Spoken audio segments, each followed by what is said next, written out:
So let me just say, given that you guys are going to ask about Iran, let me just say a few things actually. So, number one, I think it's very important for the American media to be honest with the American people on this particular issue, because it affects not just the normal issues of public policy. It actually affects peace and war. And here's what I mean.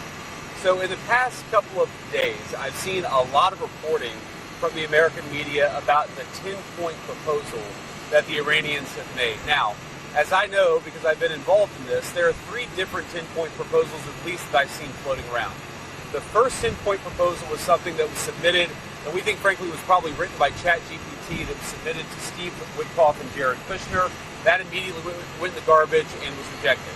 There was a second 10-point proposal that was much more reasonable, that was based on some back and forth between us, between the Pakistanis and between the Iranians. That is the 10-point proposal that the president was referencing in his truth yesterday. And then, frankly, I've seen a third 10-point proposal that's even more maximalist than the first 10-point proposal that's been floating around various social media channels. Now, here's what's interesting about all this, is that I've seen various organs, the New York Times, CNN, others, pick up and run the original 10-point proposal based on little more than a random Yahoo in Iran submitting it to public access television in the country of Iran, and then them saying that somehow represents the negotiating position of the government. It's the equivalent of somebody in, let's say, a Democratic councilman in Boise, Idaho, saying something crazy, the local public access TV picking up that crazy statement, and then the New York Times running that as the position of the President of the United States. It doesn't make an ounce of sense. What's happening on the ground in Iran is that you have clearly the position of the government, which is to negotiate with the United States of America. You have the position of the President of the United States, which is to send the negotiators to Pakistan and engage in this good faith negotiation. And then, yes, you have some crazy people at the fringes of the Iranian system who are leaking anonymously, either for propaganda purposes or because they're embarrassed or because they don't like what happened. And the final point, when I say they don't like what happened, what we know is that the United States accomplished its military objectives. What we know is the United States could have imposed significant additional military and economic costs on Iran and still has the capacity to do so. But we thankfully at this point, I think, have a ceasefire, thanks to the leadership of the President of the United States. We have the Iranians promising to open the Straits of Hormuz, and we have a negotiation that's supposed to start this weekend. That's the truth. I think it's a good first step. We're going to see if we can make more progress here in the days to come. So you're negotiating partners. Go ahead, yeah. Go. There seems to be a disagreement about whether Lebanon was included in this proposal. And the Speaker of the Parliament, you're going to sit across from the table from Islamabad, has just said that he thinks negotiations will be unreasonable while that war is ongoing. So would you ask Israel to hold off strikes to allow some respond?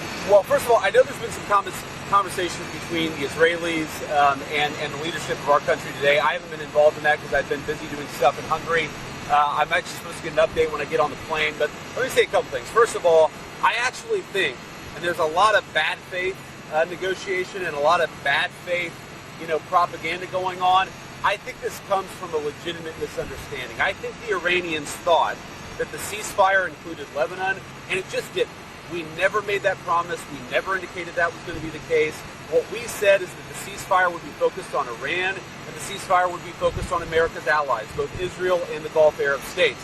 Now, that said, the Israelis, as I understand it, again, I'm supposed to get a fuller report when I get on the plane, have actually offered to be, frankly, to check themselves a little bit in Lebanon because they want to make sure that our negotiation is successful. That's not because that is part of the ceasefire. I think that's the Israelis trying to set us up for success, and we'll, of course, see how that unfolds in the next few days. But, look, if Iran wants to let this negotiation fall apart in a conflict where they were getting hammered over Lebanon, which has nothing to do with them and which the United States never once said was part of the ceasefire, that's ultimately their choice. We think that would be dumb, but that's their choice. Mr. Vice President, Iran is continuing to block the Straits of Hormuz. Do you have an expectation of when that strait is going to be open? Well, we've already seen an increase in traffic today. Hopefully we'll see an increase in traffic tomorrow. We actually think we're starting to reopen. I think you guys have probably seen oil prices have come down, so I think the oil markets, the gas markets are seeing the same thing. But the president's been very, very clear. The deal is a ceasefire, a negotiation. That's what we give. And what they give is the straits are going to be reopened. If we don't see that happening, the president is not going to abide by our terms if the Iranians are not abiding by their terms. Mr. Vice President, Caroline Levitt said you played a key role in these talks. Could you help us understand some details about that role and vision to foreign wars generally was a factor that made you a key player in this? Well, I appreciate Carolyn saying that. I mean, my key role was I sat on the phone a lot. I answered a lot of phone calls. I made a lot of phone calls. And again, I'm happy about where we are. I think the president has struck a good deal for the American people, but fundamentally, the Iranians have got to take the next step, or the president has a lot of options to go back to the war.